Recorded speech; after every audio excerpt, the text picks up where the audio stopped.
Vítam vás v dnešnom videu, v ktorom si ukážeme, ako jednoducho resetovať BIOS. Takže čo je to BIOS? BIOS je základný program, ktorý sa nachádza v malej pamäti počítača na základnej doske. Táto pamäť sa nazýva CMOS pamäť. Tento program je veľmi dôležitý ešte pred samotným zavádzaním operačného systému. To znamená, program si okontroluje zapojenie jednotlivých zariadení na základnú dosku a taktiež sa tu nastavujú aj bootovacie sekcie, to znamená, z ktorých častí počítač bude načítavať informácie, dáta ako prvé. Buď to nastavíme ako načítavanie z USB portov alebo z CD-romky, DVD-romky, podľa toho, z ktorej časti chceme načítavať tieto informácie. A ako druhé sa väčšinou nastavuje hard disk, na ktorom bude následne nainštalovaný operačný systém.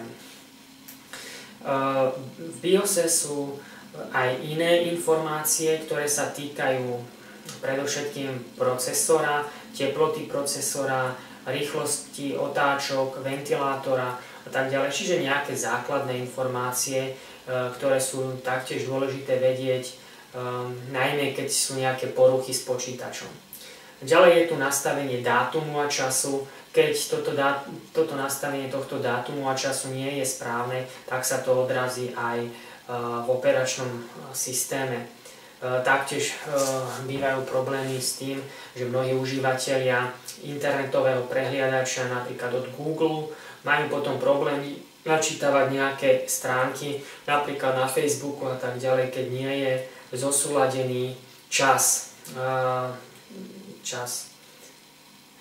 Ďalej v BIOSe sa dajú nastavovať aj frekvencie jadier procesora. Toto sa neodporúča vlastne nejakým neskúseným užívateľom, ktorí nevedia, čo budú presne vlastne očakávať od zmien týchto nastavení. A taktiež, ak máte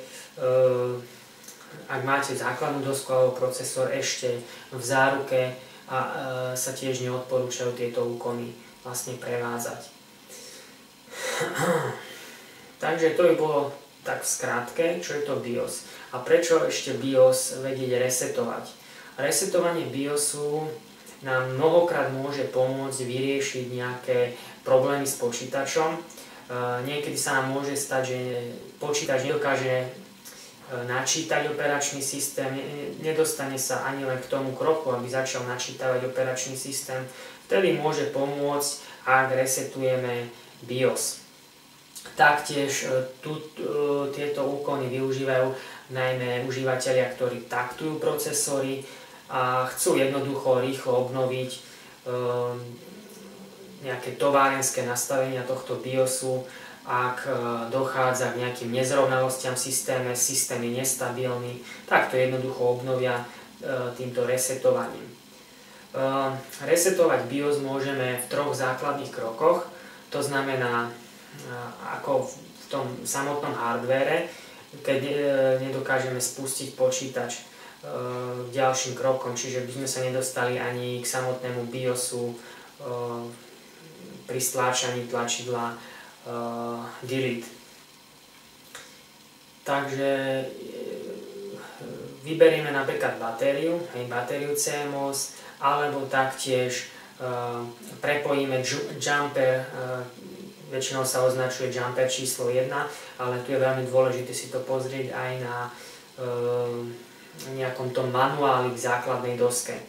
A tento jumper 1 prepojíme touto prepojkou piny 2 a 3. Na nejaký čas, krátky čas, a znova dáme tento jumper na pôvodný pin 1, 2. Takto sa tiež resetuje BIOS a v ďalšom treťom kroku sa dá resetovať BIOS aj pri zapnutí počítača. To si taktiež ukážeme.